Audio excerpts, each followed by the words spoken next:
Hello everyone, it's Reborn again. Today I finished my cleric build for mod 33.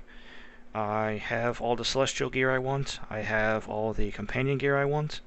I am finished making gear and species or race changes, and I am now just waiting for mod 34. As such, I'm just going to show off the build. I'm not going to go into gear alternatives because the previous video I had, which I'll put in the description, discussed alternatives, gear alternatives you can use. I'm just going to describe what I'm using right now and why I'm using what I'm currently using right now for mod 33 and all dungeon and trial content in the game right now. Still using the MSOD helm because Healing Word automatically refreshes the individual stacks, so as long as your Healing Word is up, you are maintaining your 10 stacks of your Ruthless resources, and the crit strike is also helpful. We're using the advanced Jotunskar chest for the outgoing healing for myself, and then the crit strike to help DPS cap their stats a little bit more. I still do not have the antiquated mitts from the menzo the portal mechanic, which has a 10% chance to debuff awareness by 2%. Because I don't have those gloves yet, I'm still using the MSOD gloves for the max div 20% and then the 5% outgoing healing. Because the higher gear score you get, the harder it is to gain outgoing healing on a cleric. We're still using the old Masterwork sets for the action point gain, the Masterwork bonus, and then the 10% modifier for outgoing healing. So what do I mean by that? The modifier for Blessing of Light, you see our outgoing healing right now is 76%. Once I give myself the modifier from the at will, or sorry, it's overall outgoing healing, we're at 97. Once the modifier for once the modifier for Blessing of Light cancels, you see we get 10% when we have the modifier from the at will.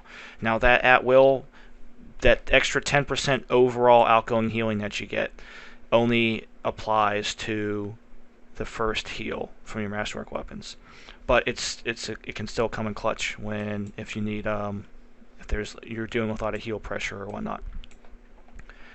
We're using the MSOD defense boots, one to give myself and the rest of the team 3.5% more defense, but also the encounter heal sometimes comes in clutch and can maybe save you from a follow-on mechanic or follow-on boss attack or whatnot. No matter what debuff set we use, whether we use Vistani or Apocalypse, this build caps 90% crit, which we use to proc our Spiteful Hex. So it does not matter which set you use, you will cap with all three sets. For boss 1, I use either Apocalypse or Merilith, because if your tank is tanking the boss properly, your Vistani is not going to proc because the Basilisks will be on top of the Remoras, so you can damage all three with AoE at the same time. So I just go opposite of the tank. If the tank is on Apocalypse, I go Merilith, and vice versa. For boss 2 and boss 3, assuming the tank is still on either Apocalypse or Merilith, I will use Vistani because I'm being a lot more deliberate for boss 1 for boss 3 and 2 with activating my buffs between Divine Glow, Anointed Army, Ardian Mount, proccing Pendant and Grace Ring, and as well as Spiteful Hex. So having to attack fewer times to apply the debuff on boss 2 and 3 is really helpful, since there aren't any adds necessarily for that phase, unless you get like a totem spawn that's broken underneath the boss on boss 3. But generally, you're not going to encounter that scenario, so only needing to attack once instead of 5 to 10 times if you're using Apocalypse or Merilith is very handy for boss 2 and 3.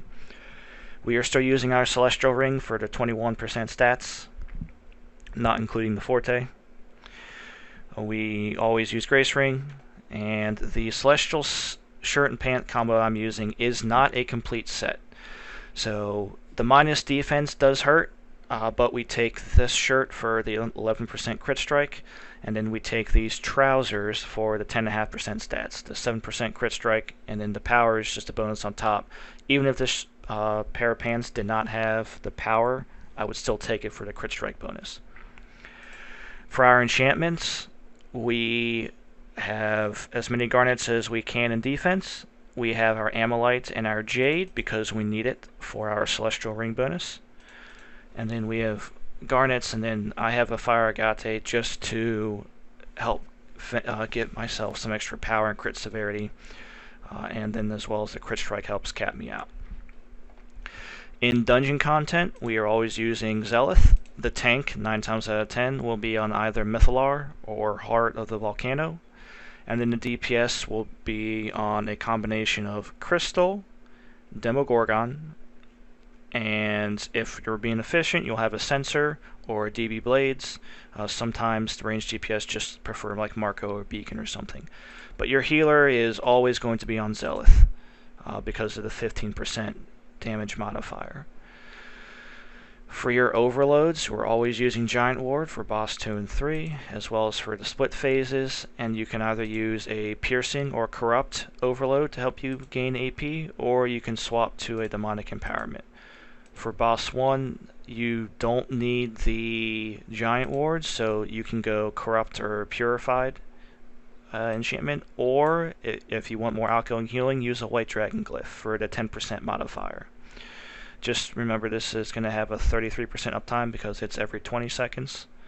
So it's going to be, again, a 33% uptime if you use a White Dragon Glyph. But it does give you 10% more overall outgoing healing, which shows up down here. For our ability scores, we have Dexterity for the crit sev, and then we have Wisdom for the outgoing healing. What I changed from an elf, the Sun Elf I think it was, which gave me 5% AP gain. We're not using AP gain in this mod, so I changed to Metallic Dragonborn, which gave me 3% more power and 3% more crit strike. As well as it gave me like 3%, 2 or 3% more total HP. So it was more total stats. The 3 power and the 3 crit is 6% total stats, not counting the HP, which is still more than Wood Elf. But if you're changing your spec to like cap out your crit or whatnot, just use whatever character you prefer to look at, because some people might not prefer to look at this character as you're playing over and over. Or choose a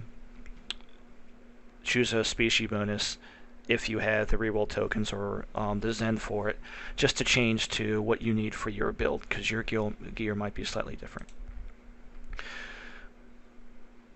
I have not changed the master boons. Once I get more boons, I'm just going to further spec into hit points to give myself more HP to survive, give myself more chance to survive raw hits. And then the most important ones for healer are your Blessed Advantage for your 6% power, and then your Blessed Resilience for your 6% defense you're giving yourself. For the guild boons, use whatever you need for your build. I stay on movement speed, I stay on defense, and then I personally use power, because I'm not 120% power with this build.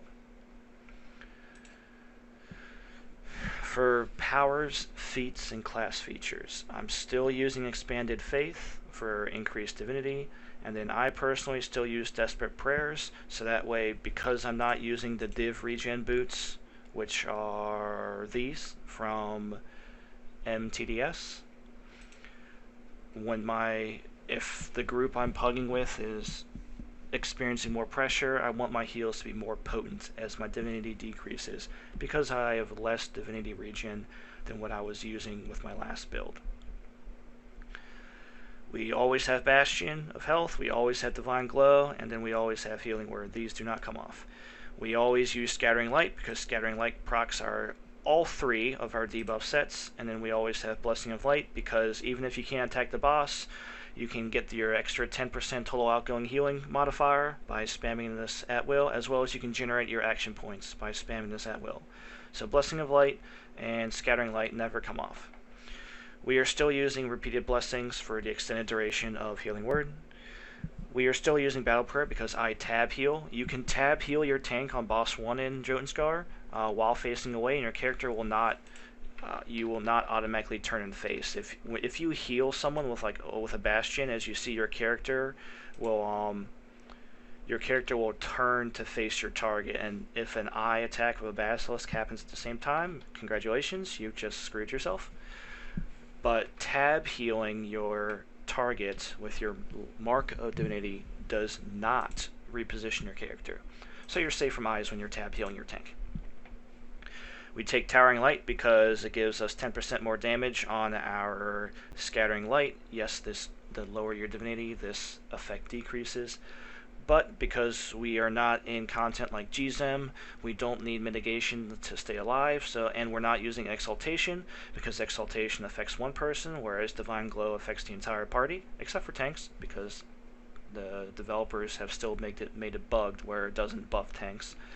But for the other 3 DPS in the party, and for yourself, it still increases your damage. So we don't take Blessed Armaments because we're not using Exaltation, and we do not need the mitigation from Divine Glow. So we take Towering Light for extra damage. We take Sanctified Ground because if you have melee friends, in a perfect world, you would not be using Hollow Ground at all in the dungeon, unless if you're using it for boss 3 directly after a hypo to prevent a subsequent tick or boss attack right after a hypo when everyone's HP is low. That's a strategy you can use. Or if you're placing this on boss 1 during the arty call, so if you have melee friends, they don't get one shot during the arty call. They may still get stunned by the basilisk guy, but the 15% mitigation from Hollow Ground will prevent them from getting one shot. If they have subsequent skulls, results may vary. But if they don't have any skulls, Hollow Ground will prevent them from getting a skull, which will keep them from getting a death stack, which will then keep them from losing around 10% damage per skull. We don't necessarily use Guardian of Life in this dungeon unless we are reviving someone from the dead. So there's no reason for us to take the bottom trait, Persistent Guardian, here. Because I tab heal, I do not take a final trait. I noticed that the tab heals are better if I do not select the final feat. If you prefer not to tab heal, or tab healing with Mark of Divinity is not your style, then pick whichever feat is your fancy. For companions, use whatever purple power the group needs you to use. Use whatever debuff companion the group wants you to use. Typically, for pug groups in 5-man content with this new dungeon, groups are using Dritz, Portobello, or Spine Devil, if your group does not need the stats from Portobello, Flapjack, Tutor, at least one Black Death Scorpion. That's the meta that has developed in pugs. For comp gear, we're using 3 of the necklaces to give us the crit strike and outgoing healing. We always have Raptor for the group power. We always have Spiteful Hex to further debuff the boss. We have Bullet for more outgoing healing. I have the Deep Crow for power, and then I'm using Quickling for crit strike and then outgoing healing bonus, mostly for the outgoing healing bonus here. For our mounts, our collars have not changed. We're still using At-Will Collar. We're still using Rough AD. Then we have movement speed, AP gain, and outgoing healing. Our bonuses, I just took 2 Guardian Spirits just to give myself more HP to survive boss attacks or like cleaves, or if I'm like out of position or something. I've kept Gladiator's Guile from the Soul Harvest build just because the extra movement speed is nice inside. Allies Resilience, we're still using that because of the 5% defense it gives to my entire team. The radius for this also is bigger than Anointed Army, and it reaches very far in the arena.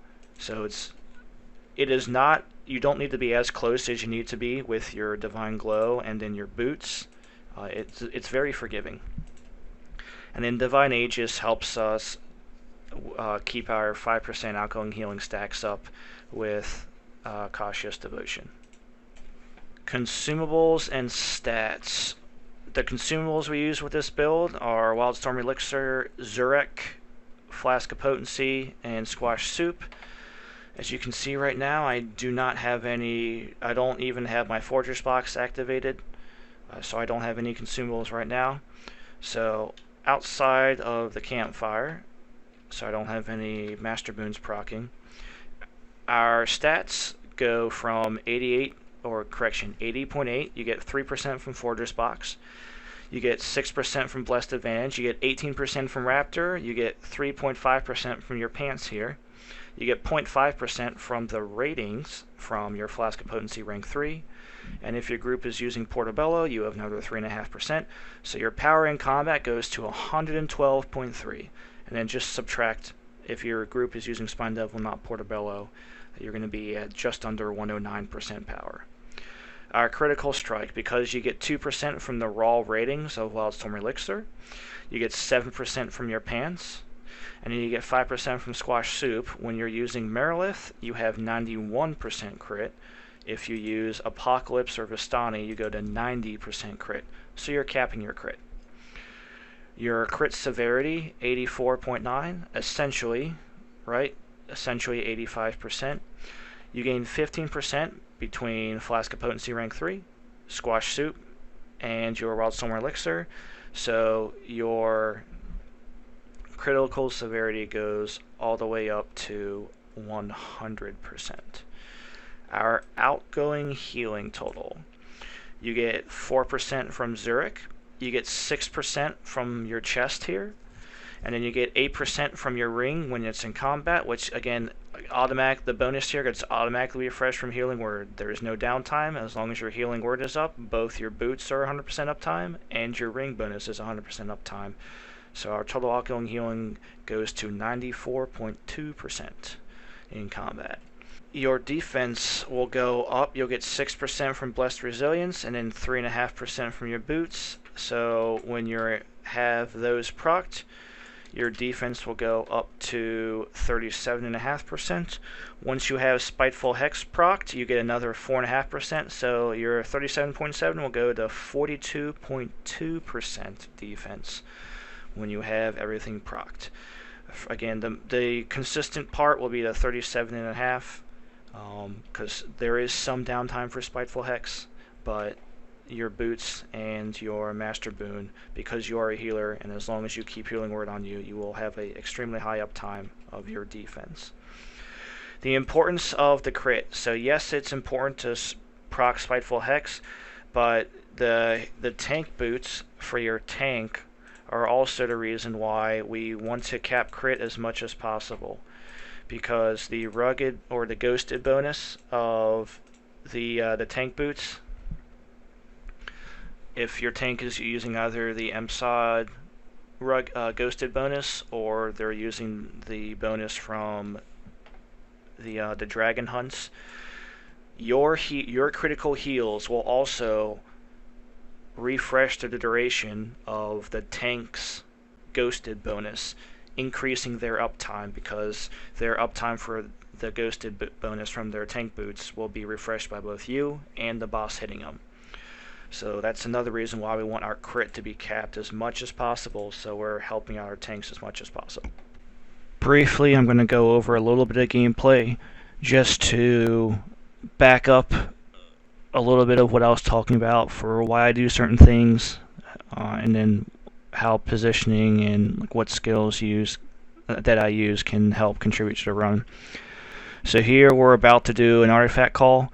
We have one melee DPS, and then we have the ranged DPS behind. So I'm not going to run back and forth between the two. I procced Healing Word with the group, and then I casted the Hollow Ground there. As you saw, the Hollow Ground mitigated the slam from the Basilisk, and it kept Magnolia alive. So only specifically for Boss 1 do I typically use Hollowed Ground. This is an example POV of Boss 2. Moon is using Merilith, and I'm using Vistani and Grace. So here, the correct order of arty call stuff is, you can do your Hex proc before or after. So here you just saw I casted Healing Word, which then procced Hex, and because Moon and I are both using it, we got the double stack of Hex. So try to proc your Hex during or like right before the Artie call, so it's during the Artie call where you get the most amount of damage. So again, you can either like do it before, or you can then make Hex be the absolute last thing you proc. But here I proc Hex, I top everyone else off with a healing word, so that way their HP doesn't go below 50%, so that way Anointed Army doesn't use its cast to heal someone who goes below 50%, and then the DPS can just straight damage someone. So, order of skills, healing word, next to the boss in order to proc Hex. As you see, we have the double stack of Hex up top here, so the boss is taking 9% increased damage right now, or correct, 9% increased damage. Then Anointed Army, because it's 15 seconds. Then Divine Glow, because it's 12 seconds. And then your artifact amount after that. And then I reapply Vistani, and then I wait for Vistani and Grace Ring to be applied, and then I try to proc Hex again. Now this time, unfortunately, we only got one stack, so either Moon or myself wasn't critically hit, be it from a heal. Well, the boss didn't attack us because he's in his roleplay phase right now, but either myself or Moon did not get critically healed from the healing word, so that's why only one stack was applied. But again, we apply healing word at the beginning of the artifact call, so that way they have as much damage as possible, and then I made sure that my Vistani and my Grace Ring, as you see here, and my purple debuff were procced on the boss.